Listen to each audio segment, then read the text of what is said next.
So it was in the winter of 2015. I was at the house of my parents with my wife and my kids. And everybody was sick, really sick. I was the last one standing. Then I got this first ping, this first message from a person who called himself John Doe and asked if I would be interested in data.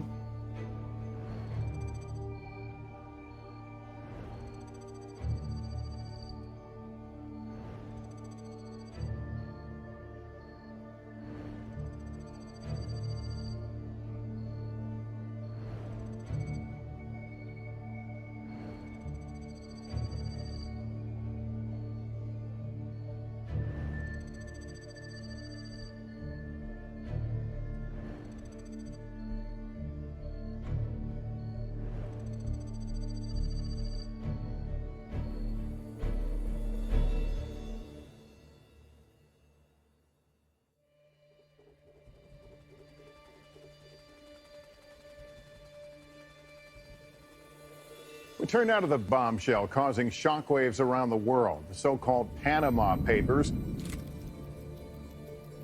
What may be the largest leak of secret documents in history. Massive document leak allegedly showing how world leaders and the mega rich hide billions of dollars. A new report which finds 8 billionaires own as much wealth as the poorest half of the world's population. The papers paint a picture of widespread corruption and tax evasion. Now we have journalists stepping in, trying to tear down those barriers of secrecy and exposing what is happening behind closed doors. The revelation now is kicking off a worldwide investigation. The whole issue here is about secrecy. People can create shell corporations and secretly move money around. Worldwide estimates suggest tens of trillions of dollars are hidden in offshore accounts. What's really shocking is the fact that 12 current or former heads of state are being accused in these papers. A journalist investigating the Panama Papers has been killed, sending other journalists into hiding for fear of their safety. The law firm is denying any wrongdoing, but this scandal, the Panama Papers, is just beginning.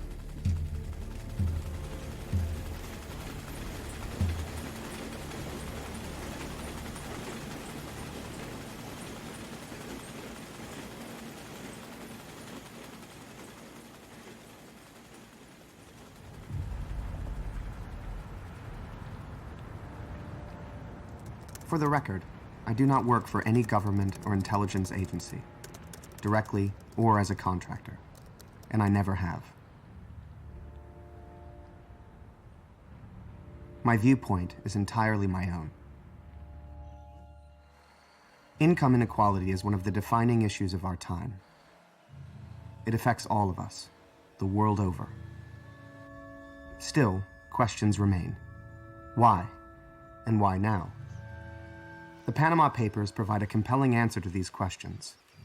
Massive, pervasive corruption. It's not a coincidence that the answers come from a law firm. Mossack Fonseca used its influence to write and bend laws worldwide to favor the interest of criminals over a period of decades.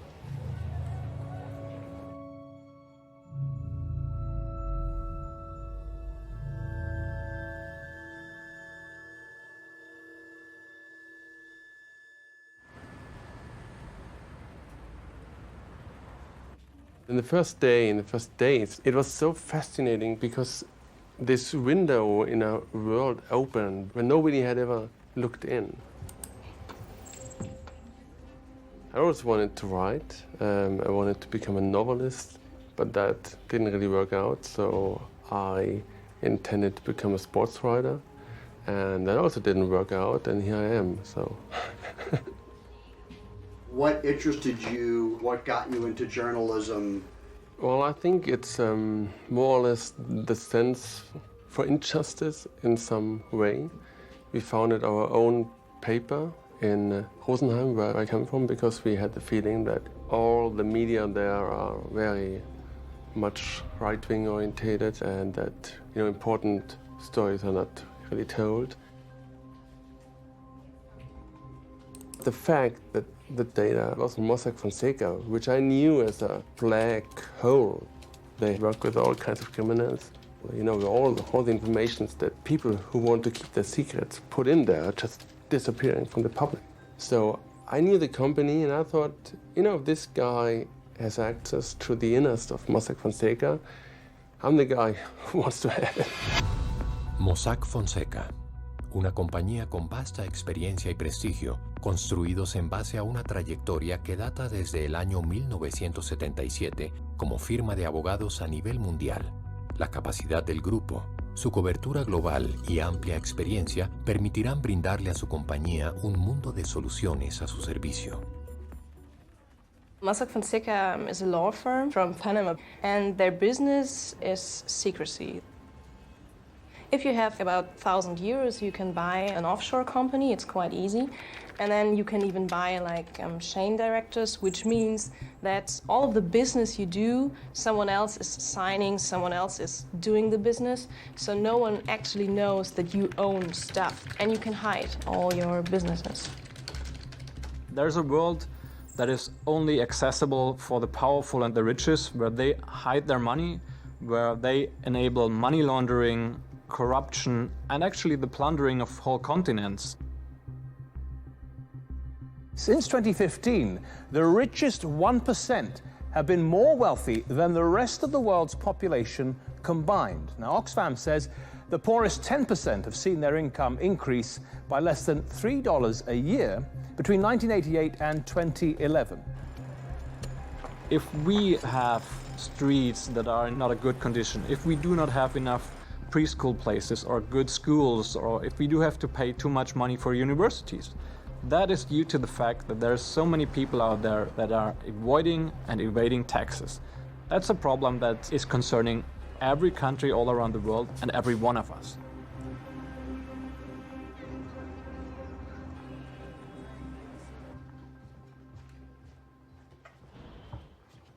In the first days, it didn't seem like this is the biggest leak in history of journalism. It only was, this seems to be a really good story. The amount of data that Sebastian and me received grew and grew. It was really like an addiction. I spent night and day clicking through the data. When we then found the first names of heads of state, heads of government. We found, the best friend of Vladimir Putin. We found the Icelandic Prime Minister, even celebrities. We always found something that I thought, this is really worth reporting on. If you find money tied to Bashar al-Assad and to Vladimir Putin and to other dictators, then you somehow have the feeling, maybe it's not a good idea that only I know. Some colleagues ask us, actually, are you crazy sharing a scoop, giving away something our newspaper could have alone? But by sharing, we enable this investigation to be something big and to make our investigations better.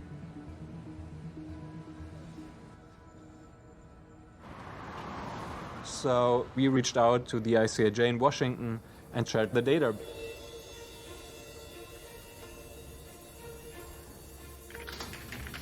ICIJ was created 20 years ago, and we can say that its mission is to defeat the traditional model of the lone wolf investigative reporter.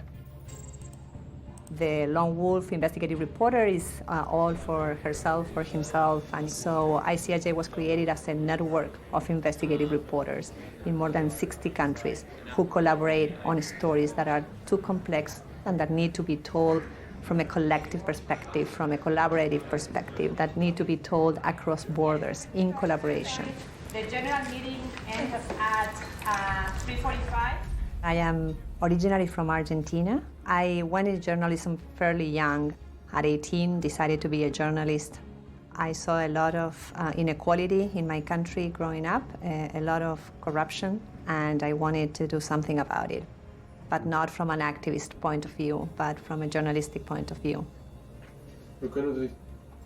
When we started receiving the data from Süddeutsche Zeitung and analyzing it and realizing that it was connecting to 200 countries, that there were dozens of public figures and prime ministers and presidents and princesses and queens, and we have to do the biggest investigation we have ever done to do justice to this data. I have to admit, my first thought was skepticism, because I thought, well, we've done these stories on offshore before. We'd done, I think at that stage, 4 or 5 of them. And I was wondering how it was going to be possible to get all the media partners interested in doing another story about offshore. But we really had cracked the offshore world. Even though we had done previous stories, we didn't have this kind of information before. And I really thought it was a breakthrough. 11.5 million documents.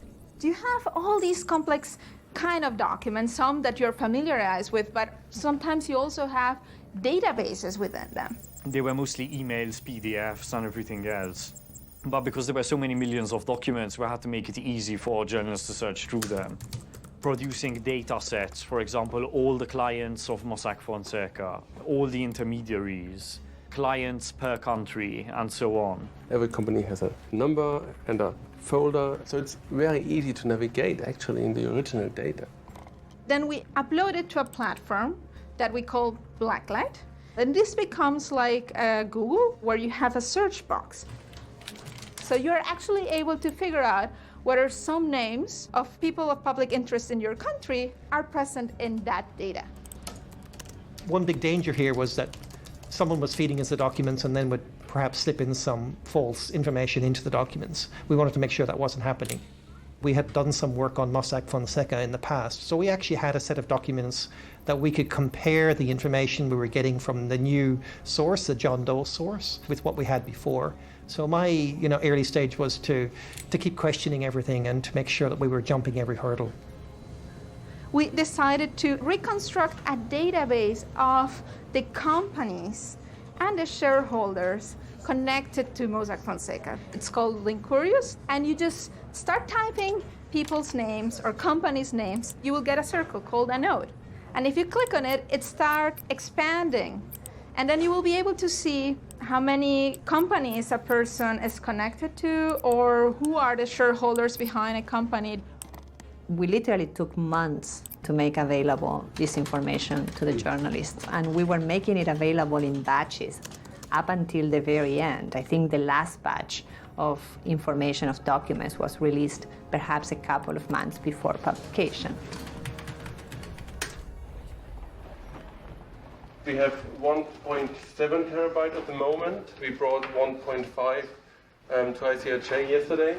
You don't just call great reporters that you have heard of. You have to call people that you know you can work with, who are excellent reporters, but also people that you can trust.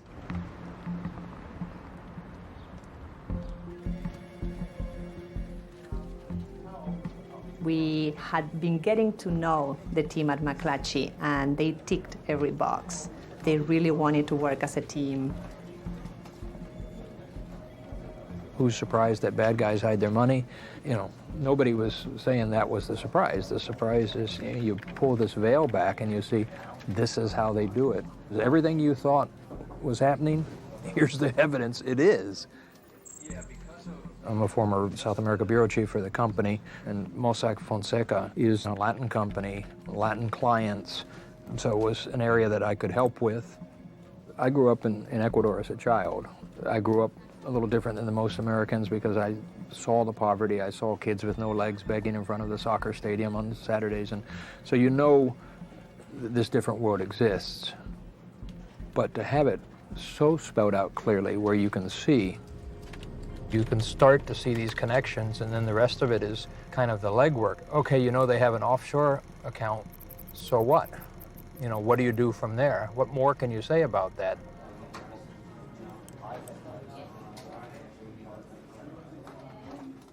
Usually as a reporter, you have tips, you have some kind of roadmap of where you want to go with the story. With this, we had absolutely no roadmap. We weren't the big guys, you know, we were the ones who tried to break stories that the big guys didn't have. We were the underdogs to some degree. It was also something that we had to kind of sell to our company at the time because they had decided that they were going to shut their foreign bureaus. They were wondering what value foreign news would have to their readers. Why are people going to care that the rich don't pay their taxes and crooks are crooks? Everyone knows that. What he didn't understand is that this was such an enormous amount of data.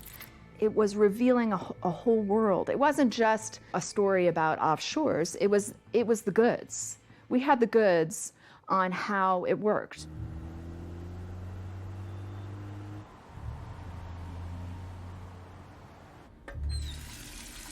I'm a nerd about journalism. I have been a journalist for over 15 years, and I look at myself as a person that wants to be the pipeline for minority groups to publish their story, to ask questions inside the government, and find answers for those groups. I got a call from Marina Walker, the deputy director of ICIJ. She asked me, do you want to work on a leak? And we have a lot of Icelandic names in the leak. And we have your prime minister there and his wife. And at that moment, everything froze in front of me.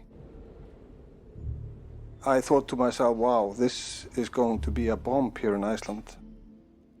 Nobody knew about his offshore company called Wintris. If you Googled Wintris before the Panama Papers, you couldn't find anything. And the Prime Minister hadn't been transparent about his involvement into the offshore world. Ladies and gentlemen, it's a pleasure for me to be here today at Iceland Investment Forum.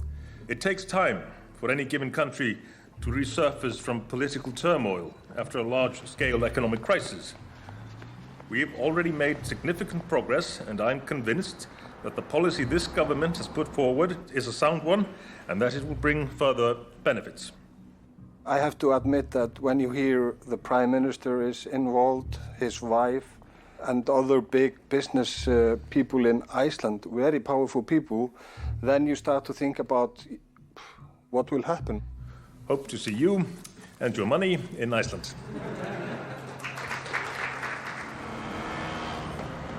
At this point, we continued on to London, and I met with The Guardian because I knew that if they were involved, that it would be easier to convince other media partners to get involved. This was a really important leak. I think we've had 3 super leaks this century so far. We had WikiLeaks, where we got the kind of unmediated view of the most powerful country on earth, the United States. The biggest leak of U.S. military secrets ever. Website WikiLeaks hit the send button on some 400,000 sensitive documents about the Iraq War.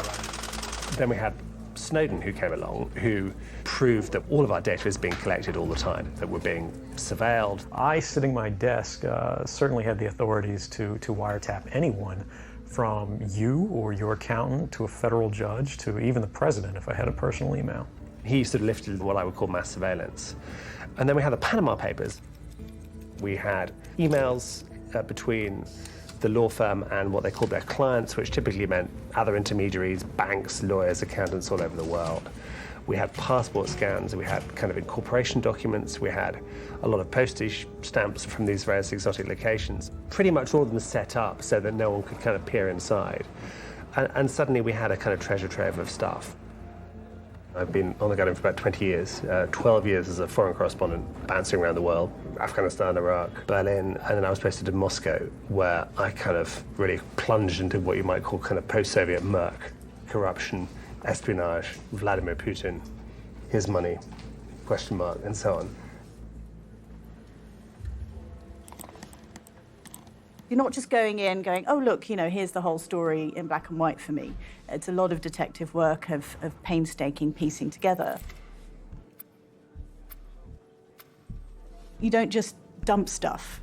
You find the narratives, you make them matter to people. I joined The Guardian in 2011 as telecoms correspondent, and because I speak French, I was pulled into an investigation into HSBC Bank and its Swiss operation, which was the first ICIJ investigation that I'd worked on. A massive investigation by media outlets, including France's Le Monde and Britain's Guardian newspaper. They've revealed that HSBC's Swiss private banking arm has helped thousands of wealthy clients to evade tax. It was a big story over here, and then I got brought in to do the Panama Papers a few months after that.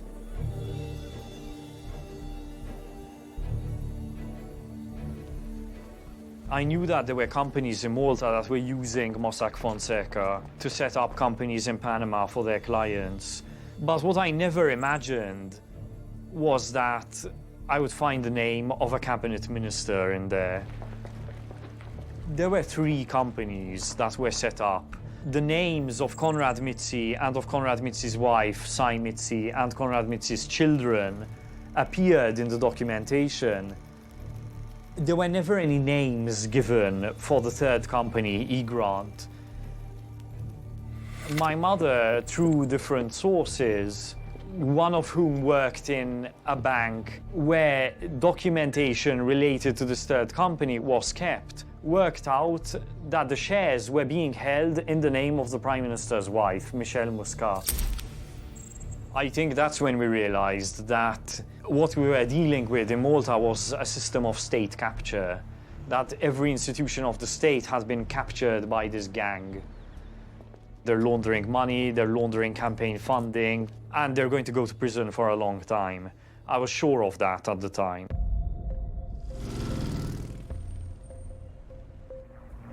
This is all about secrecy and the ability to hide your money, your assets. The rich and the super rich, together with most sort of multinational corporations, essentially exited quietly, sort of slipped off stage from the messy business of universal taxation some time ago. Before I started work on the Panama Papers, I thought that offshore was a kind of small, minor, who cares, little aspect of the economic system we knew not so much about. And after reading the Panama Papers, I realized it is the economic system. It is the system. $8 trillion is stuffed in tax havens. Western countries, including the US, are losing about $200 billion a year in tax revenues. We were still debating at that time whether tax avoidance was a matter of public interest or not, or could you simply do what you liked with your money. But what it did establish for us, the scale of it, it just showed you there were underground rivers of money washing around the globe, unbeknownst to most people. We are writing about an incredibly damaging part of our economy that has become so central and so mainstream that is creating French Revolution levels of inequality and injustice. And the challenge we have is to be able to bring this story home to people, to show them that this story matters to you, affects your life, and guess what? You are the victim in this story.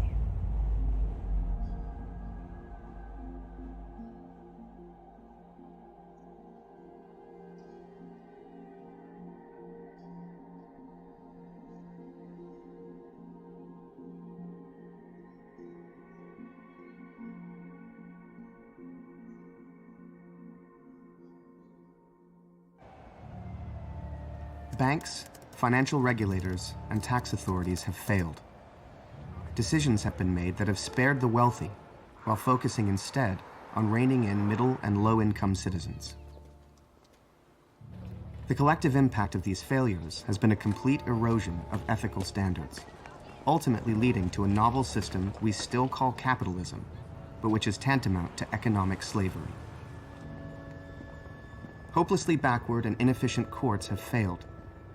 Judges have too often acquiesced to the arguments of the rich, whose lawyers, and not just Mossack Fonseca, are well-trained in honoring the letter of the law, while simultaneously doing everything in their power to desecrate its spirit.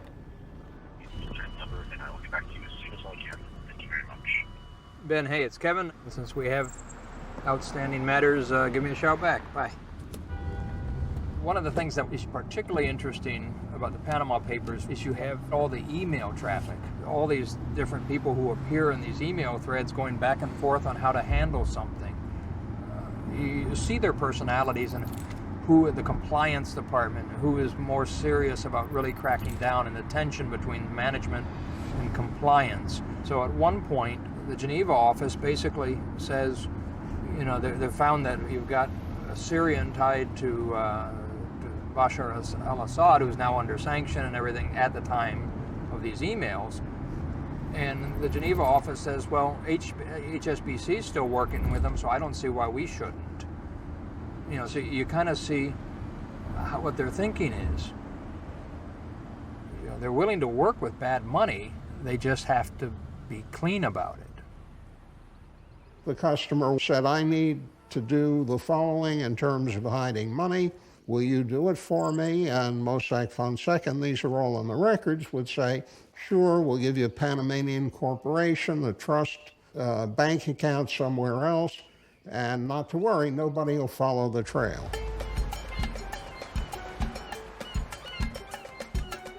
To simplify, to explain how this system works in a really understandable way, I worked on a case involving a drug trafficker in the Cayman Islands.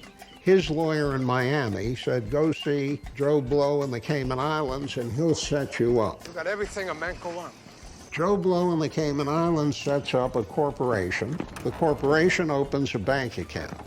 The guy who is the drug trafficker now puts money in the bank account and lets the lawyer in Cayman control that bank account.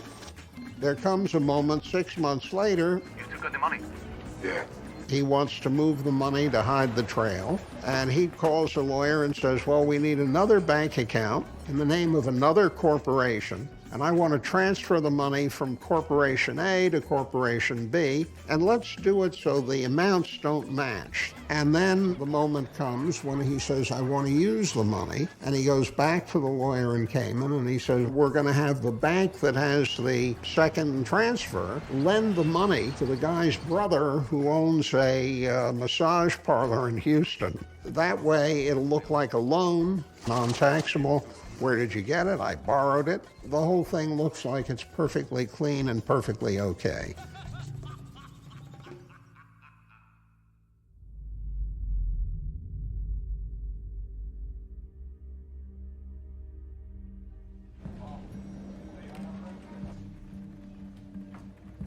Hey, how you doing? I was kind of skeptical because I wasn't a big fan of inviting so many colleagues. I thought, you know, maybe 50 or 100 is really enough. And we knew around 50 or 100 from previous investigations, so we trusted them. Do they know that you got this data, or this data is out there available to someone? Well, we made something up here just to see the relation. I wondered if we could keep this whole project secret. There's one basic rule, and that might sound rude, but it's important. That's shut up and encrypt. We always told our colleagues that you cannot tell anyone, not your wife, not your best friend, nobody, about this project, and you have to encrypt everything. You know, my primary interest at this stage of the investigation was to establish public interest. So we only were interested in public figures, you know, politicians, business people, anyone with a public profile. And you know, the fastest way to find that out is to give a set of documents from Indonesia to an Indonesian journalist, give a set of documents from Iceland to an Icelandic journalist. They would identify pretty quickly who was worth looking at on this list and who wasn't worth looking at. There's a part in the website where they actually brag about their good internet data security. You have very good security. This is not going to happen to us. I was angry that nobody had called me and I wasn't involved. You know, I have never collaborated in a giant thing like that. I collaborate within my newsroom, sometimes with like one, an outside group. Most news organizations are not global. And then I think this becomes much more important because it seems like more and more the best stories are global. This was like a ringing affirmation that you can actually do it, and you can do it at scale. This is we are building up long lists of persons and of companies. Then the ICHA said, for example, we need somebody in Panama. And I said, I don't trust anybody in Panama.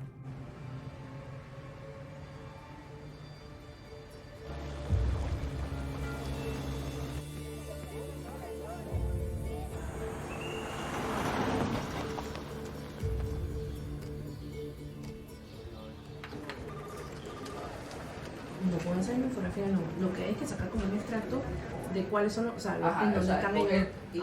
Pero así que sea info. When I first looked at the assignment that we were going to do, I flipped.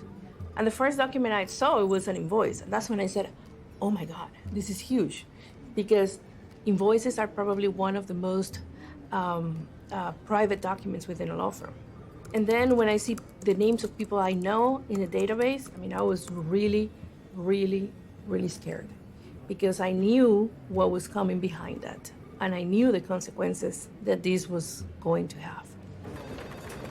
Rita Vasquez was also a lawyer in the offshore services industry for many years.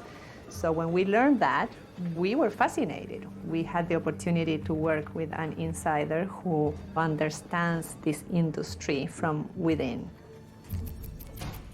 Seeing my friends and people that I care for in that data really made me wanted to go deeper into the project. As a newspaper organization, it is not our duty to tell if a private person is doing something wrong with their own money. But it's our duty to tell if somebody who had access to public funds, or if somebody who had been part of a government or had some sort of a jurisdictional power was doing something wrong.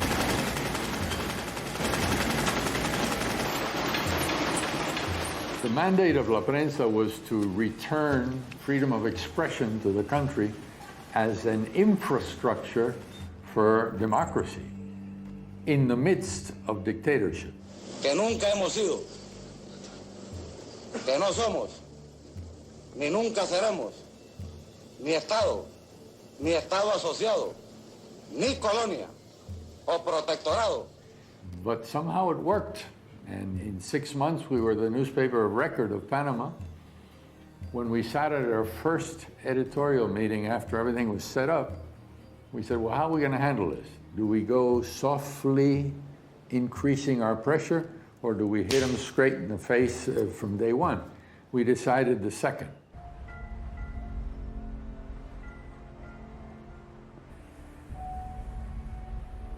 When we heard Mossack Fonseca, we knew that we were uniquely positioned within the project because I played for the Mossack Fonseca softball team in the BVI. 4 of our closest friends worked for Mossack Fonseca. And so we had a perspective that out of the journalists, there were 2 people that knew the inner workings of that company better than anybody. My journalism career was never going to lead to any kind of greatness. I was never going to work for the New York Times. You know, I was the English editor of La Prensa in Panama. That's not the sort of things that make a great bio. And I always compared it to a career minor league pitcher that suddenly you get to start Game 7 of the World Series. When you find out it's world leaders, it's drug traffickers. The Reina del Sur, who is one of the most famous female narco-terrorists in history. Carlos Quintero, who was described as making Pablo Escobar look like a baby. All of these names that come flooding at you, and your first thought is, how did they get away with this?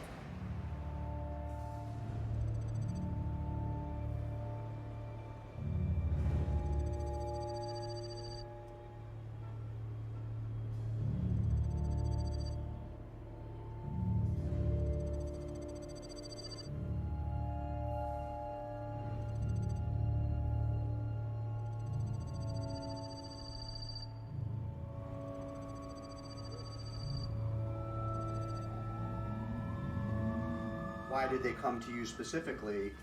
Is it because you were in this space already and they just kind of knew of you as someone who was interested in this world? At least that's my assumption. I mean, we've been working on offshore since fall 2012.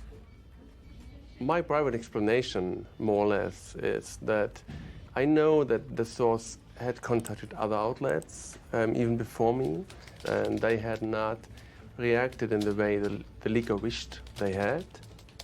Some outlets may have passed just because they tend not to do giant collaborations. You're devoting some of your best people to something that might take a year. The resources are scarce. Investigative talent on your payroll is scarce, it's expensive, and you're taking a leap into something that from the beginning you know is not going to be an exclusive. The media has failed. In addition to Süddeutsche Zeitung and ICIJ, and despite explicit claims to the contrary, several major media outlets did have editors review documents for the Panama Papers. They chose not to cover them. There's this probably frustrated person, or those persons, we don't know, trying to reach someone that is actually listening. I mean, there was a flavour of John Doe's personality. John Doe was worried about exposure. He was also kind of worried about his own sort of personal safety. So we don't know who it is. It could be a he, it could be a she. I don't think it's a they. I don't think anyone benefits. You know, it's kind of death by a thousand cuts. If you give a little information here, a little information there, you end up compromising your source. And so I've kind of pushed back internally, I think, on that, so that people are more cautious about what they say about the source. There are lots of good reasons for sources to be afraid of talking to the press. It can be an enormous risk. You know, they can get fired, they can get jailed in some places, they can get killed. But one of those reasons is they don't trust the operational security of the journalists. And sometimes they're right to be very worried about that. And they should, you know, if you're a source out there, you should do your due diligence and pick your journalists carefully. I have watched as one after another, whistleblowers and activists in the United States and Europe have had their lives destroyed by the circumstances they find themselves in after shining a light on obvious wrongdoing. Snowden, who was holed up in Hong Kong, wanted in the U.S., is now in Russia. Edward Snowden is stranded in Moscow, exiled due to the Obama administration's decision to prosecute him under the Espionage Act. Bradley Birkenfeld was awarded millions for his information concerning Swiss bank UBS and was still given a prison sentence by the Justice Department. Legitimate whistleblowers who expose unquestionable wrongdoing, whether insiders or outsiders, deserve immunity from government retribution.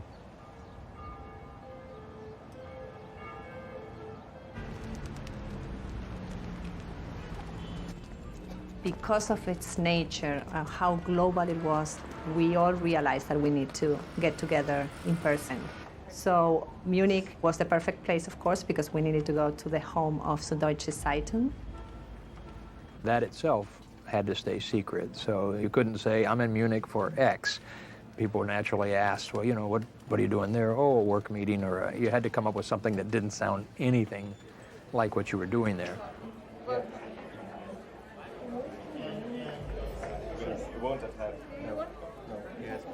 The meeting was kind of the decisive point. It was more or less our job to make people enthusiastic about it and to get them on board. I was so nervous. I hadn't slept for 3 nights because I was really, really nervous because I thought if I mess this up, you know, then this is the big chance. The biggest collaboration of investigative journalists. Sitting in front of more than 100 journalists showed me the first time how big this project already was at that moment. It was like the United Nations of journalism, and I've never experienced anything like it. We were working on a story, and we were all working on it together. Yeah, sorry. Well, I'm Emilia. I'm from Venezuela. I think we are not forcing you to do this story. We are not paying you to do this story. This is the story, and you need to invest in it. And you are only going to get out of it as much as you put into it. Everybody was, I'm all in. I want to know more.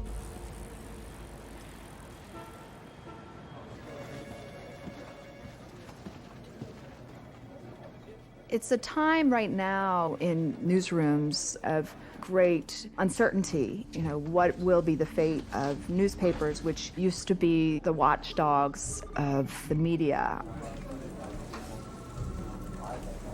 And at a time when everyone is broke, when no one's clicking the ads, where Facebook is taking all our money, where newsrooms are just kind of empty-pocketed.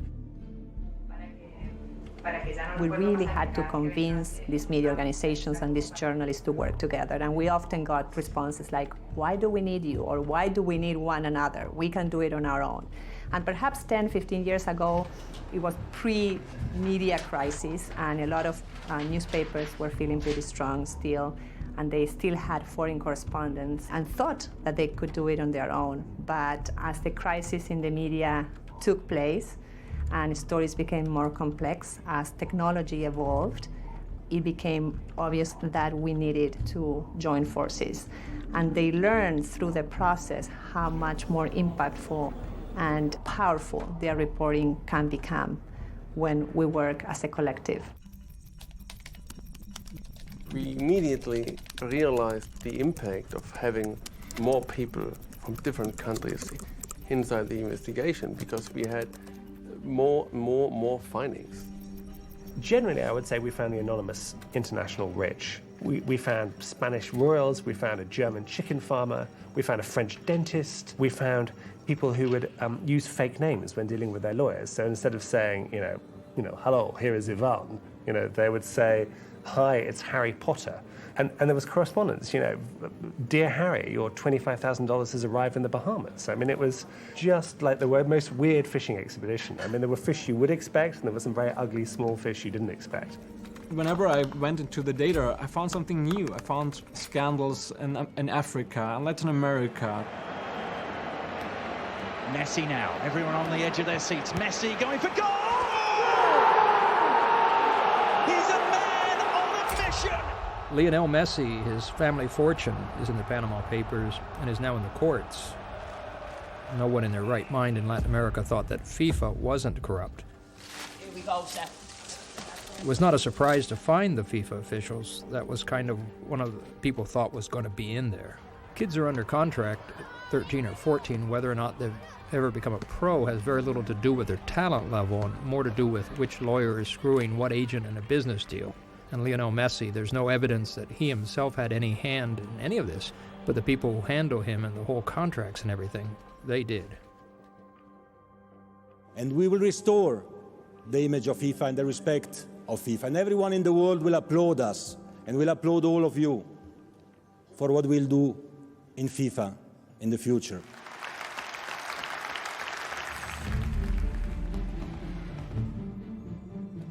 We found Sergei Roldugin, Putin's best friend, ostensibly second-hand car, not very wealthy, but we found almost $1 billion, going from Bank Russia, which is a kind of crony bank from the regime in St. Petersburg, right through to secret offshore companies, and then a lot of that cash was recycled back into Russia, including into the wedding resort where Putin's daughter, Katerina, got married in 2013. And so from Russia, what we saw was, in a way, what you might call a kind of neo-feudal system. You could see how not just Putin's KGB chums were billionaires, but how the next generation were accumulating assets, marrying each other, dodging American sanctions, and so on. I mean, if you're Vladimir Putin, you don't go to Mossack Fonseca and say, I want a company in my name. But you'd probably send someone that you trust. And this is exactly how this world works. When you can set up corporations in such a complex way and changing ownership. One woman I looked into was Leticia Montoya, a director in 10,969 corporations. Think about that. I mean, she has no idea whatsoever what those corporations do.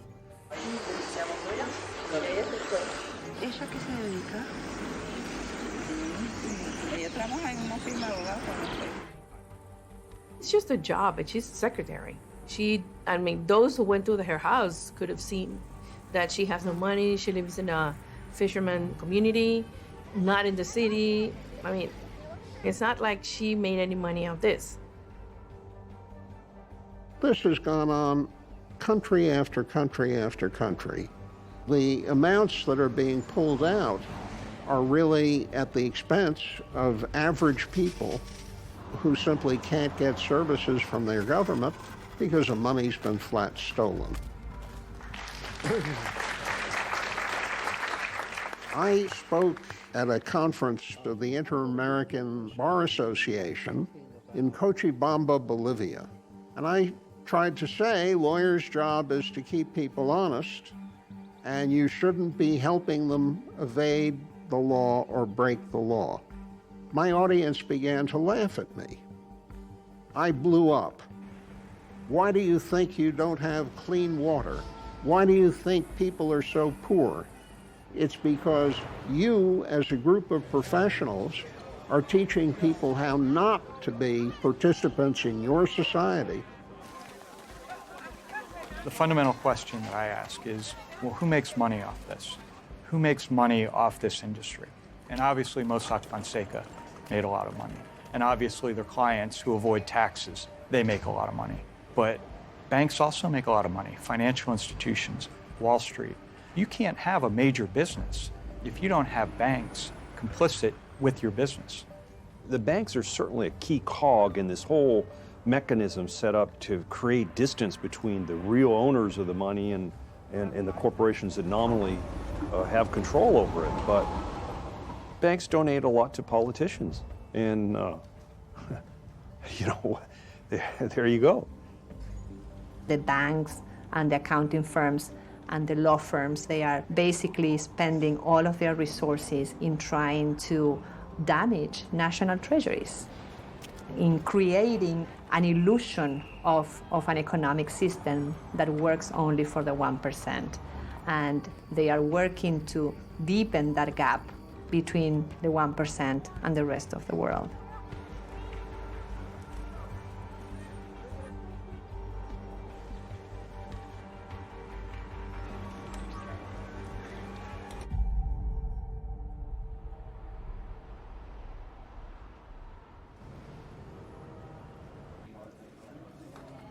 We found David Cameron's dad in the data with his offshore fund. I'm very relaxed about publishing these things. There's no secrets about my status. I am paid handsomely as your Prime Minister, and that is my main source of income. And I have a house I used to live in before I moved into Downing Street, and I rent that out and I get the income from that. I don't have other sources of income, so there'll be no surprises in terms of my tax affairs, but I'm very relaxed. As I've always said, nothing's changed. It wasn't even a surprise that his dad had a fund. It's just that he wouldn't say that he had money in it. In order to not have the fund taxed in the UK, you had to have a majority of foreign directors on the company board. So a third was Swiss, a third were in the Bahamas, and everything was run out of the Bahamas. So they had this army of people just to sign things there. So they were pretending to devise the investment strategy and trade gold and bonds and things like that. But all the instructions were coming by telephone from London. One of the things we found is not only did Mossack Fonseca have a number of Chinese companies that it registered in Nevada as shell companies, some of those perhaps to do business in the United States, but more likely than not to hide assets somewhere else.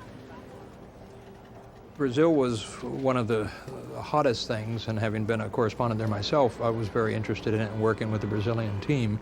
We found payoffs to politicians. More than $700 million in bribes have been paid. 2/3 of the country's legislature had been tied to offshore companies. Many of the politicians were using shell companies through Mossack Fonseca in Nevada to hide assets they owned back in Brazil. Nobody pays a bribe and says, hey, here's a bribe. They do it through consulting fees, they do it through structured investments, and they do it through shell companies that pay other shell companies. The papers were very clear that this problem is not limited to small countries in Africa. The problem is huge here in the United States. The tax evasion problem is huge here in the United States. There were a lot of Americans in Panama Papers, so there's this perception that there weren't. I think what was missing was a Putin-type big name, but the very kind of people you'd expect to be in the Panama Papers were in there. All kinds of SEC fraud, pump and dump, penny stocks, and a lot of hedge funds. Those kind of guys who need that anonymity to make that work, those guys are in here in some significant numbers. And unfortunately, that's gotten easier, not harder, in the aftermath of Trump's election. I am officially running for President of the United States, and we are going to make our country great again. having Donald Trump as the President of the United States let me feel a little bit strange, knowing that he also had some offshore deals in his past. He didn't pay any federal income tax. So if he's paid zero... Trump is obviously one we were focused on from the very beginning. He appeared about 3,450 times that we know of. That's not to say his partners, that's just him by name. The big find was a lot of documents around the Panama hotel project. Trump Ocean Club soars over the Pacific and Panama City. It's also where criminals, everywhere from Russian gangsters to money launderers for Latin American drug cartels, were able to hide their cash. There we found contract information between him and the developer, Newland. One of the things I think that was very helpful in the Panama Papers is it actually showed Trump's business model. It was a contract that showed how he got paid, how his name was leased. This really wasn't known. And the documents, here we had physical proof of how, how he arranges things. As a former money launderer, the Trump Ocean Club, how would you rate it in its quality? Money laundering? For money laundering. I'd say AAA.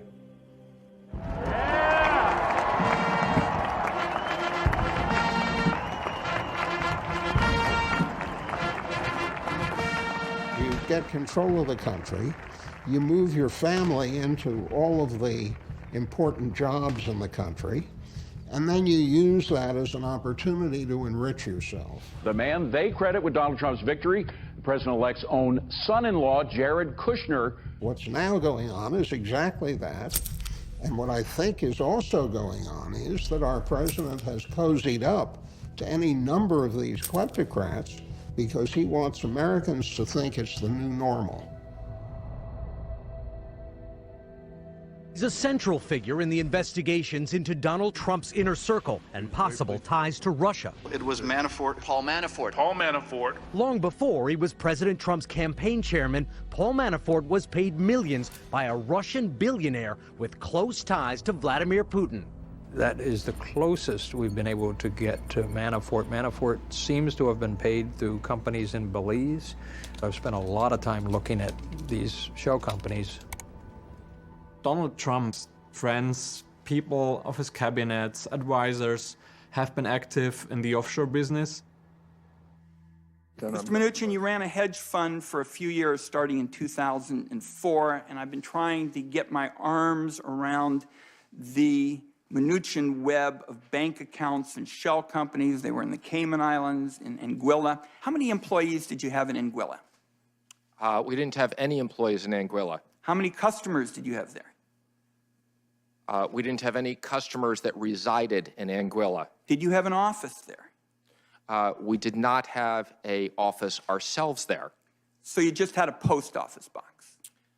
Senator, let me explain to you. It's just a yes or no answer. I'm already over my time. Yes or no? Did you just have a post office? Well, hopefully the other senators will defer some time so I can answer this for you because I think it's an important issue. Mr. Chairman, I think you should go ahead and answer it right now. You should have a chance to answer the question. Yeah. I'm very troubled about this question of how you're going to unrig the system if you've got a record of taking advantage of tax shelters that, in effect, have a 0% tax rate. Thank you, Mr. Chairman. The taxes you pay are compulsory. They come out of your paycheck. You can see it once or twice a month. There are no Cayman Island deals for you, none of those kind of sweetheart overseas deals for you the way Steve Mnuchin, the Treasury Secretary, got. Then there's another set of tax rules for the fortunate and the well-connected. They can pretty much decide under the tax law what they're going to pay, when they're going to pay it, and in some instances, almost nothing. The problem today is really that the U.S. is the best place to put your assets. Over the last couple of decades, we've seen increasingly that shell companies registered in the U.S. are used to commit all sorts of crimes, from human trafficking to drug trafficking to arms dealing. The list goes on and on. Looking to Delaware, looking to Nevada, and that's, for example, a jurisdiction where Mossack Fonseca was very active. We found a lot of Brazilians hiding property owned in Brazil through Nevada offshores. So Nevada was being used by Brazilians in a way that Cayman Islands, Bahamas might be used by an American trying to hide ownership of an asset. Well, Nevada has always had this approach to raising revenue that we want to tax somebody else, not the people who live here. Back in the 90s, they decided to become the Delaware of the West and tried to follow that example and make it very easy for shell companies, LLCs, to be set up there without having any kind of information available about who owned them or who benefited from them. I said at the time that it was might as well hang up a shingle and say, welcome scumbags and sleazeballs, because those are the kind of people who want to keep their information secret. But it became a source of revenue, so you didn't have to raise taxes. What's your long view? Well, I'm afraid they're rolling back the protections that were put in Dodd-Frank, and a lot of that was about accountability and transparency. Banks fought that, so they're certainly not going to want to open it up any further. You can find tax havens all around the world. They are in the US, they are in the UK. Now, having done 6 of these projects, I would say with some certainty that probably the biggest tax haven in the world is Britain and its former colonies. We're open for business. We like oligarchs. I don't want to exaggerate and say we're just a tax haven, but the state is captured by finance. Close behind it is America, and I think in the future it would be great if someone gave us, Delaware leaks. We would uncover secrets that may have been bigger than anything we've ever done before. I call on the European Commission, the British Parliament, the United States Congress, and all nations to take swift action, not only to protect whistleblowers, but to put an end to the global abuse of corporate registers. Tax evasion cannot possibly be fixed while elected officials are pleading for money from the very elites who have the strongest incentives to avoid taxes relative to any other segment of the population.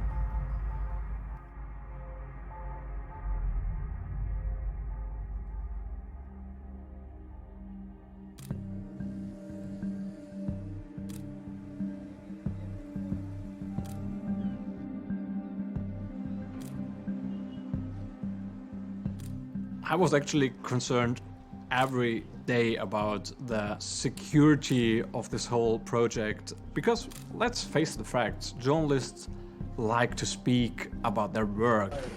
Every journalist you bring in, they're probably going to tell their life partner, they're probably going to tell their best friend, so their risks were going up exponentially every time you brought somebody in. We were so focused on the digital part that I think you forget that a lot of journalists are going to need to have interviews with sources, and they're going to have these interviews in bars or in cafes or in public places, and they're not going to be conscious of the fact that other people might be following them or listening to their conversation. It's funny, really, because to extract secrets from a journalist, you just need to take the journalist to the bar, buy the journalist a beer, or maybe 2 beers if they're being kind of tricky, and they will tell you everything. My colleagues say, I haven't seen any stories, what are you doing? I say, it's a project. It's a regional project, actually worldwide, and we're just looking at something. I said, well, when's it coming out? Well, I couldn't really answer. You had this in mind the whole time, that one mistake could jeopardize the whole project. My life during all those months was kind of like a spy life. I couldn't tell them what I was doing, and I felt awful, because at the same time I was investigating my friends. I would go to dinner parties, and during the day I was just searching documents that somehow mentioned them. We felt responsible for their safety, and that was also something we repeatedly told our colleagues. Be aware that there's colleagues of us out there risking their life with this reporting, and if you tell too much, you could risk their life.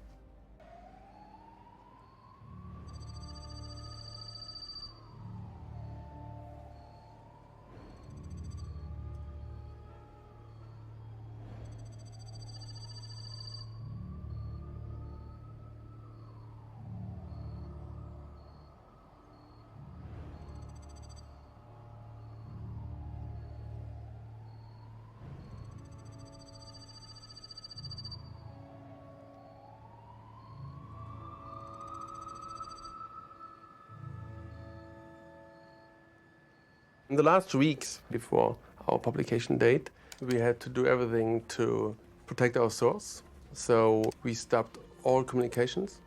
We destroyed effectively the devices that we used to communicate with the source, my iPhone and my computer. We deleted all the files with several programs, so we ran it over and over and over and until it was completely flat.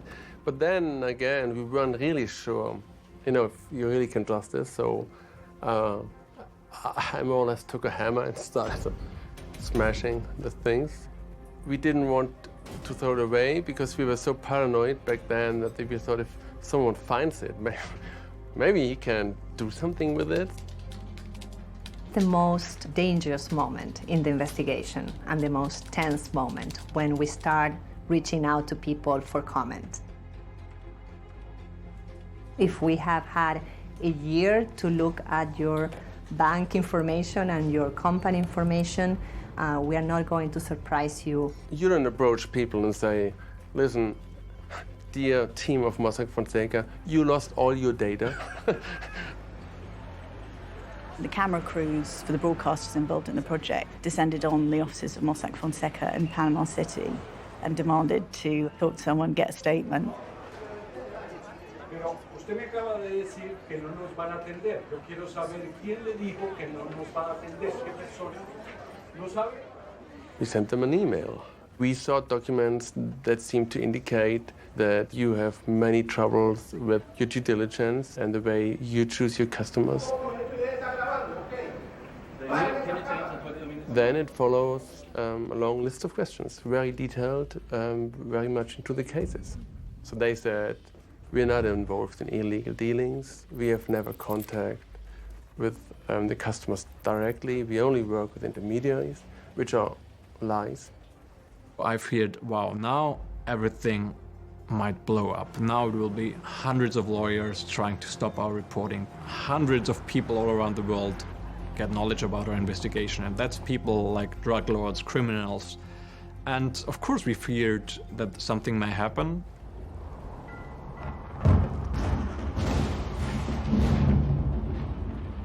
It was very stressful for all of us because at that point, yeah, we had to call our sources, we had to call the people that we were writing about, and people started to know more and more and more. We started to have a bodyguard because that's when we received an indirect threat by Mossack Fonseca.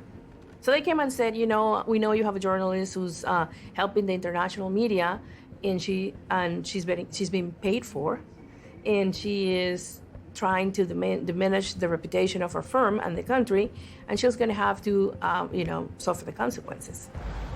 So the paper immediately said, you can't be around without any protection. My friends are here. We go pick them up at the hotel, and there's a bodyguard there, driving the car. So we said, well, it's just an Uber. But we forgot to hide the gun he had in the middle of the front seats. We had to live a double life, in that really was something that changed our lives from that moment. The most frightening moment for me shortly before publication was when I personally had to write an email to the Kremlin, basically addressing it to dear Mr. Vladimir Putin and laying out what we have found in regards to this net of companies around his friend Sergei Roldugin that was funneling hundreds of millions of dollars out of Russia. And I've never written an email to Vladimir Putin before. Some days later, Vladimir Putin's spokesperson, Mr. Peskov, did a press conference in Moscow. Documents show nothing about Mr. Putin. Everything that was interconnected with our president was written by newspapers and was written by journalists without having obvious facts for that. It was clear to me, oh shit, he's speaking about that email I sent some days ago. In our understanding, this is nothing else but a reflection of, let's say, an overwhelmed Putinophobia disease that unfortunately is quite spread now in in lots of media. It was clearly obvious that the Kremlin was pissed off. We got a lot of legal threats, and there were so many, they were really piling up.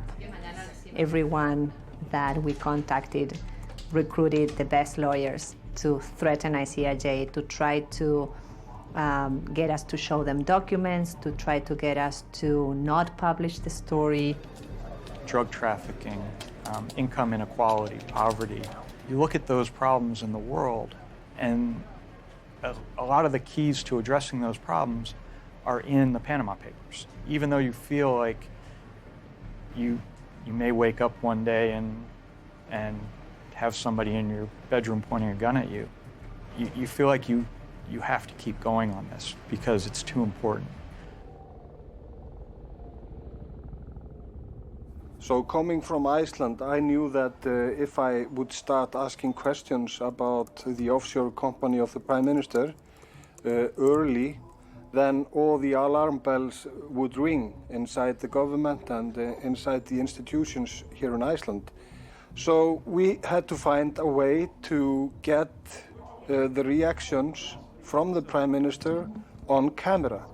So we decided, after a lengthy talk about the ethical issues, to confront him. Mr. Prime Minister, what can you tell me about a company called Vintris? Well, it's a company, if I recall correctly, which is associated with one of the companies that I was on a board of, and had an account, which, as I mentioned, has been with the tax on the tax account since it was established. So now I'm starting to feel a bit strange about these questions, because it's like you are accusing me of something when you are asking me about a company that has been on my tax return. Yeah, but it must be okay for me as a journalist to ask the Prime Minister about personal... But you are indicating that I have not paid taxes on it. No, I'm just asking you questions. Okay. But to go into the details, I would like my partner to do it in Icelandic, because I don't have the details to discuss it. Akkur hefur ekki sagt frá því að þú væri tengdur... Ég skal taka þetta viðtalið þess jæla. Nei, en akkur hefur ekki sagt frá því að þú væri tengdur aflandsfélaginu Vintris? Herru, ég skal veita þér þetta viðtal... Við erum í viðtalinu núna, Sigmundur. Þú getur svarað, þú ert forsætisráðherra þjóðarinnar. En hvaða eignir eru í félaginu? Hvaða eignir eru í félaginu? Ég meina, þú ber ekki... Við vitum um það að Vintris var kröfuhafi og er kröfuhafi í föllnu bönkunum. Þannig að þið erum að gera eitthvað tortryggilegt sem að er ekki tortryggilegt. Vita félaginu er í indefense að þú hafir átt aflandsfélag sem var kröfuhafi. Hvaða atriði ertu að búa til hérna? Sigmundur, þú hlýtur að geta svarað þessum spurningum. Þú ert forsætisráðherra, þú hefur ekki komið hreint fram. The time between the interview and the publication was a stressful time. The wife of the Prime Minister, she posted a Facebook status talking about some attacks from the media. Soon I realized that we shouldn't be afraid, because we had all the materials, we had the interview, and I told my staff, you know, just relax, because we are going to publish this and it will be big.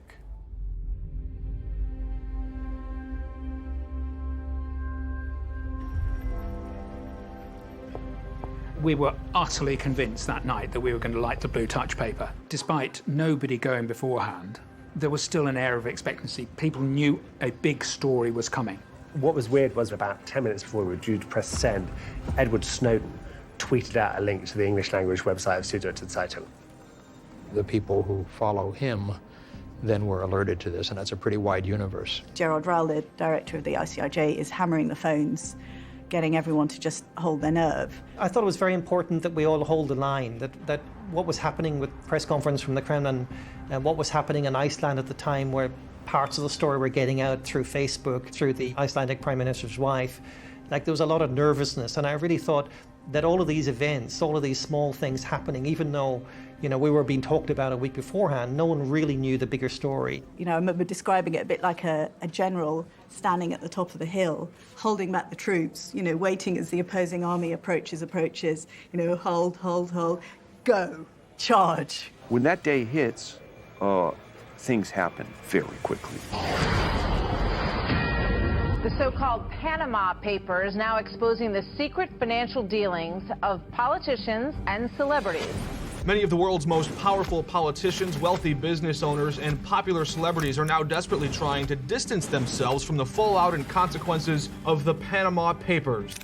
There was an immediate response on social media. They're all on the inside. We're out on the street looking in. Hello. This thing exploded and took an entire life of its own. We turn now to the banking bombshell causing shockwaves around the world. Panama Papers. Un escándalo internacional. De Panamá, los Panama Papers. No caso, Panama Papers. What may be the largest leak of secret documents in history. A blockbuster release of millions of financial documents. This is the biggest attack on the tax shelter industry. It's $1 trillion industry. It is $1 trillion industry. The UK, France, Australia, Mexico all say they're going to investigate. When it blew up, I had no idea the size of the situation. Panama police have raided the offices of the law firm at the center of the country's massive data leak. No podemos hablar de qué delitos. Lo que sí es que nosotros tenemos que hacer nuestro trabajo e incautar esta información para examinarla. Now the problem is, can the various judicial systems of the world handle all of this material without getting a horrendous case of indigestion? Ramón Fonseca Mora con nosotros esta mañana. Muchísimas gracias por aceptar la invitación. El medio, o el periodista, o el sensacionalista, hay un crimen. Un señor le meten un cuchillo.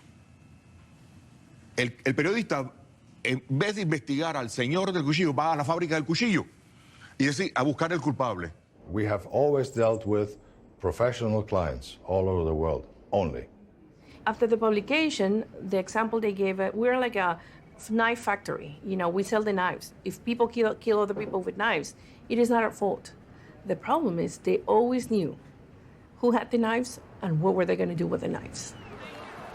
The law firm is denying any wrongdoing. When we realized how big it was when we saw people going out in the streets. Thousands of Icelanders took to the streets calling on the Prime Minister to resign following allegations he benefited from offshore holdings in tax havens. The first casualty of the Panama Papers has fallen. The Prime Minister of Iceland yielded his post on Tuesday amid public uproar that he failed to disclose links to an offshore company.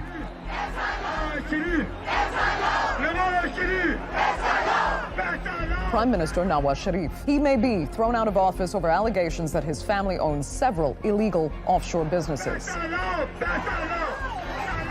Corruption and bribery at the highest level. On the streets of Rio, Sao Paulo and dozens of other cities, protesters laid the blame at the door of President Dilma Rousseff. Every day there is a new scandal. Every day there is something related to money being taken out of the country. We have some breaking news from Brazil, where the Senate there has voted to impeach President Dilma Rousseff and plunges the country into political chaos.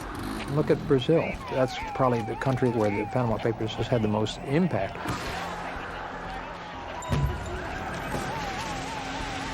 Iceland got the headlines with the president. The entire ruling structure of Brazil is crumbling because so many of them are tied into this money laundering scheme. Protesters in the Argentine capital, Buenos Aires, are calling for the country's president to step down after the so-called Panama Papers revealed Mauricio Macri is on the board of two offshore firms, one in the Bahamas, the other in Panama. Several thousand people filled a square in Malta's capital on Sunday and demanded the resignation of Prime Minister Joseph Muscat. My mother was in Malta alone, fighting this, with no one backing her at all, no institution. Daphne had been working on a number of post-Panama Papers stories. She wasn't involved in the Panama Papers investigation itself, but she had taken our reporting and gone further. management consultancy and brokerage business. Good evening. Today, yesterday's leaks. I had confronted Conrad Mitzi, the energy minister, saying, can you give us more details about the Panama company? What's it called? There are no bank accounts. No funds. He was just, you could tell he was just buying for time and trying to see what Daphne knew, what we knew. And when I asked what the name of the company is, he said, I can't remember because it's a technical name. And there are absolutely no funds. Thank you. When the story broke, they didn't resign. I mean, I couldn't believe it. I could see, it was like a disaster unfolding in slow motion. Mal-ewwel okkażjoni fis-sigħat li ġejjin kemm jien kemm Marti nibdew proċeduri legali tal-libel u ħanieħdu pariri legali fuq ir-reputazzjoni tagħna kontra is-Sinjura Karwana Galizja u kontra il-mezzi tax-xandir tal-kap tal-Oppożizzjoni talli qegħdin jirrepetu din il-gidba faħxija.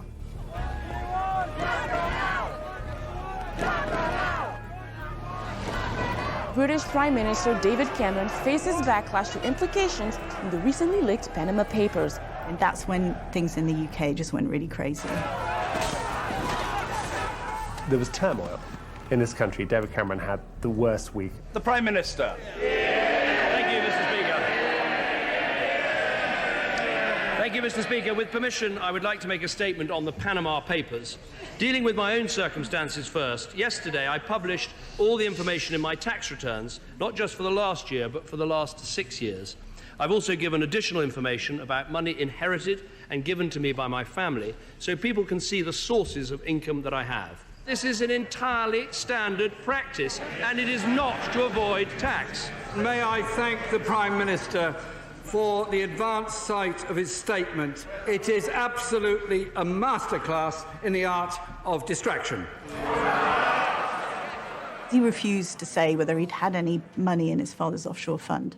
He'd gone on record as saying we've got to end secrecy about tax avoidance. He'd gone on record saying we've got to shine a light on where this money comes from. Some of these schemes where people are parking huge amounts of money offshore and taking loans back to just minimise their tax rates, it is not morally acceptable.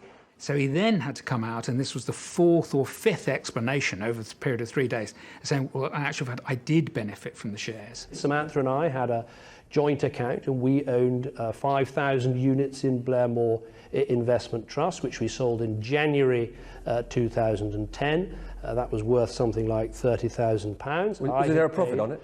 I'd paid income tax on the dividends, but there was a profit on it, but it was less than the capital gains tax allowance, so I didn't pay capital gains tax, but it was subject to all the UK taxes in all the normal ways. A few months later, Britain was going to hold a referendum on whether to leave the European Union. People of Britain have spoken, voting for a British exit, dubbed Brexit, with almost 52% of the votes choosing to leave the 28-member European Union. And Cameron was the figurehead for Remain, but the British press is dominated by press barons who wanted us to leave, and it suited their agenda to destroy the figurehead for Remain. On Wednesday, I would attend the House of Commons for Prime Minister's questions, and then after that, I expect to go to the Palace and offer my resignation, so we'll have a new Prime Minister in that building behind me by Wednesday evening. Thank you very much. Cameron helped to create this moral atmosphere which said, look, this behaviour is wrong and should not be helped by the laws that we have in existence at the moment.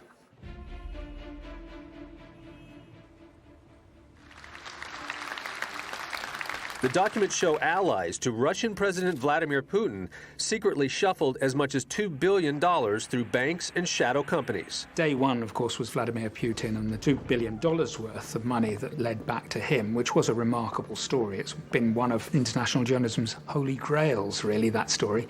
The papers revealed the identity of a suspiciously rich cellist, which raises immediate red flags for me, because I always thought the only way to make millions with a cello is to use it to dig for gold.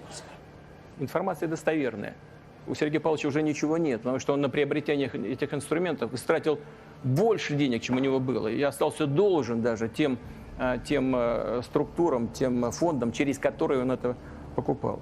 Но кто этим занимается, вот этими провокациями? Ну вот мы знаем, что там есть сотрудники американских официальных учреждений. Чем ближе к выборам, тем больше будет таких вбросов. You know, he's basically saying, we're all spies. We scheme dastardly stuff to try and defame the Russian Federation. Now, of course, that isn't the case. And if it were a CIA plot, how come David Cameron got sucked in? How come no demonstrations in Iceland and Argentina? I mean, the hilarious thing, you know, was that Putin ended up having to buy lots of cellos. Well, Dugin bought lots of cellos because he said it was for buying cellos, so they went and bought a lot of cellos after. This wasn't on official news in Russia. Unless you were looking at foreign media, you had no idea that the Panama Papers broke. The officials who were implicated in these documents would retaliate against journalists. It's real. Journalists have been killed. A car exploded in flames in the Ukrainian capital of Kiev early Wednesday morning. Inside, a prominent journalist, Pavel Sheremet. An eyewitness to the blast says several people tried to pull Sheremet from the car, but it appeared he was already dead. In Russia, journalists, both in the big cities and the provinces, get killed, shot, beaten to death. Roman Lenin, who works for Novaya Gazeta, he was kind of instrumental in chasing following the money all the way to Putin and making that kind of connection. Но я глубоко убежден, что он правда не погружен в работу всех этих офшоров. Он, безусловно, о них знает, потому что он подписывал документы от их имени. Безусловно, в России никто не будет ничего смотреть и расследовать. The Kremlin pretty soon found out who our Russian partners are, so there was TV programs that basically screened something like wanted posters of the two of them, putting out information on them, detailed information that could lead people to the place where they work or potentially where they live. They, to a certain point, left Russia for a while. We were treated as traitors. There were publications all over the social networks and everywhere blaming us for selling our country, blaming us for treason. They were people saying, what should we do with the traitor journalists? With our names, they said, well, should we throw them off the bridge of the canal? Should we send them to Punta Coco, which is the equivalent of Alcatraz for Panama? Or should we just send them to La Jolla, which is a maximum security prison? This sort of thing is happening. It's a lot of places in the world. It's absolutely terrifying. Me personally, I've been physically threatened. I've been threatened with lawsuits. But I'm really lucky. I work in the United States. It's really bad form to kill a journalist here. Investigative journalism is hard enough without having to do all that kind of moral math, physical risk. It's something that war correspondents are used to doing all the time. In a way, it kind of feels like we're all war correspondents now. This just shows how vulnerable reporters around the world working on corruption issues are. One answer to that vulnerability is working in networks and in teams. You can't take down 376 reporters.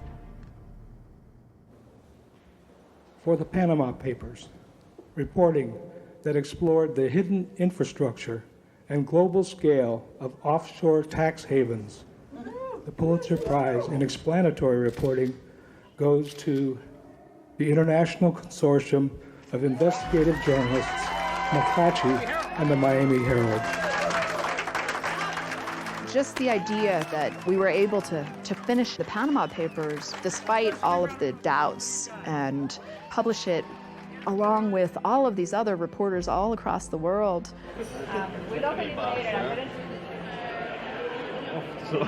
And it felt so surreal because the Pulitzer is something you always dream of as a journalist, but as a German journalist, it's something that you can normally not reach.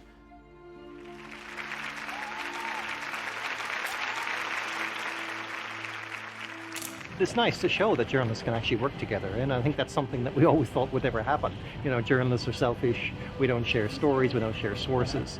We've just proven that that's wrong, that in fact you get a better story sometimes if you do share. You do need big international teams to cover big international topics. then it cleared the way for us to spend the rest of the year really doing the kind of stuff that you couldn't do on the first day, but were just as important as the first day's stories.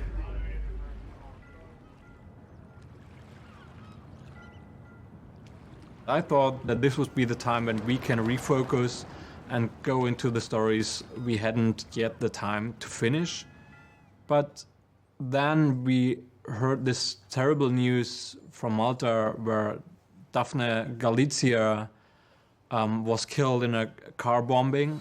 The son of the investigative journalist Daphne Caruana Galizia, who was killed in a car bomb attack in Malta, has attacked the island as a mafia state run by what he called crooks. His 53-year-old mother, who was killed yesterday, was known for her blog accusing politicians of high-level corruption, and he led the Panama Papers investigation into corruption on the island.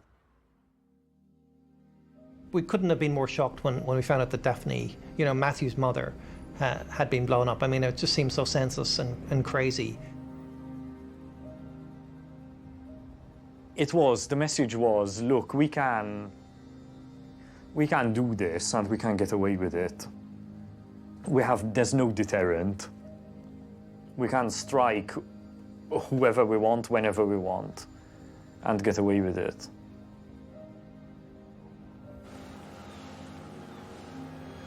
The fact that she was killed in Malta, you're talking about a European country that really shocked not just us, but also the world.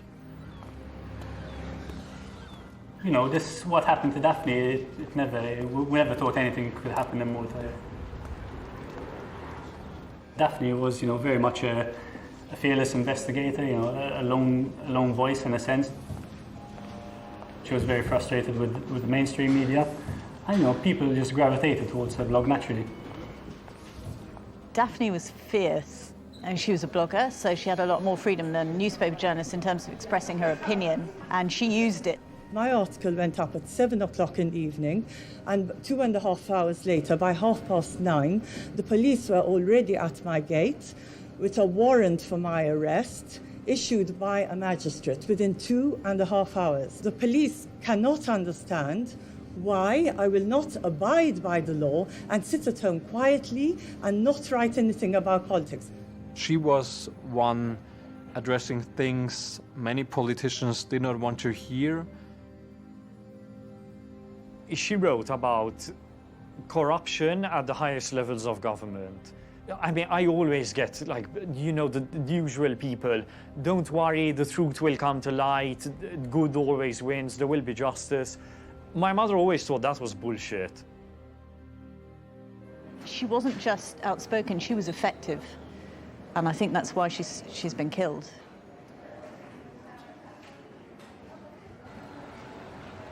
What was particularly shocking was that for some people, this assassination was a cause for celebration. One police officer actually tweeted that he was pleased that this had happened and called her cow dung the day after. So, you know, there wasn't universal condemnation of this act in Malta as perhaps there should have been. A court in Malta has charged 3 men with the murder of Daphne Caruana Galizia. Maltese media say the authorities homed in on the suspects following telephone intercepts. Police arrested 10 men on Monday in connection with the killing. 7 have been released on bail pending further inquiries. It was just all a big show. I'm quite confident that they were the people who executed the orders to assassinate my mother, but my mother never wrote about them. She never investigated them. She had no idea who they were. They've probably never even read what she wrote. They may have been the people who pushed the button, who set off the bomb, but they're definitely not the masterminds, and they definitely wouldn't have had the motive to do it. So the big question is, who ordered this kill, and ultimately who paid them as well. The way it was done, it was also a way of getting sources to stop talking.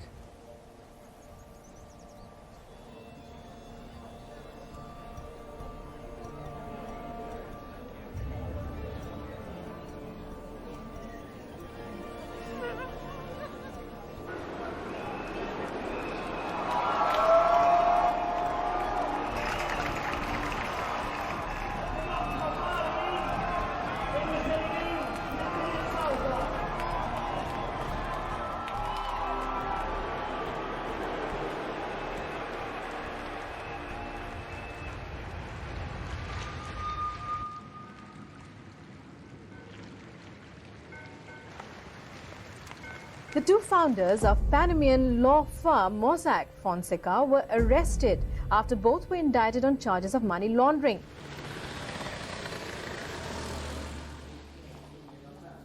Estos papeles es de una firma de abogados. Una firma de abogados que no significa que son 4 millones de habitantes en Panamá. Where are we with the investigation on Mossack and Fonseca and their potential prosecution? Es una investigación compleja. La investigación inició, la investigación no ha concluido. Que en estas causas hay procesados, que en estas causas hay dinero incautado, que en estas causas las personas directamente señaladas fueron objeto de formulación de cargos, sus oficinas y domicilios fueron allanados, se le incautó material, se ordenó la detención provisional de estas personas, pero los tribunales dieron fianza y en estos momentos pues no están dentro del proceso, pero en libertad. Porcel, I think, is trying to do what has to be done, but the judiciary, which is where she has to deposit her investigations, has zero credibility at this point. If you talk to Panamanians out there about this, the reaction is, no pasa nada, nothing will happen. I don't think that's right. I think that something will happen. We have an ex-president of the Supreme Court in jail. We have an ex-president in jail in Miami. I mean, there are things happening. I feel that somewhere along the way, in incremental bits, we'll be solving these problems. It's just a human problem that we have to face all over the world. This is not only about Panama, that's a worldwide problem, and if it should get solved, it's something that has to be addressed in the US as well. One of the things that led to change on the US end, that both Nevada and Wyoming changed their laws based on some of what we were able to show about these nominee directors that really weren't contacts. And the UK government is now supporting efforts to force transparency in overseas tax havens that do that by introducing public registries across the Commonwealth countries. Inglés y Marta lo va a tener que reformar aún más para una audiencia en inglés. Perfecto. Panama Papers hasn't ended yet. It's still going. Every week there's a new Panama Papers development. Reporters are still in the database, are still searching, are still finding things that we missed. While there have been a lot of investigations launched, including in the US, and there have been a number of people all across the world who have been arrested, there has been an element of inaction in areas that really matter, reform that would prevent these offshores from being created in the way they are created. There was a lot of talk about it, but yet that hasn't happened in a significant way. I think history has shown that the importance the Panama Papers are in revealing this kind of underbelly of global finance and how it ties into the whole inequality question. I think it also will probably lead to a better mousetrap. Will the scams go on? Will there be new ways found? Yes, of course. You know, the world will probably just get a bit more sophisticated. There's a democratic backsliding in the world in general, and I think that this is taking journalism down with it. It's kind of strange that at the same time it's a golden age for investigative journalism. Our work has never been as important as it is now.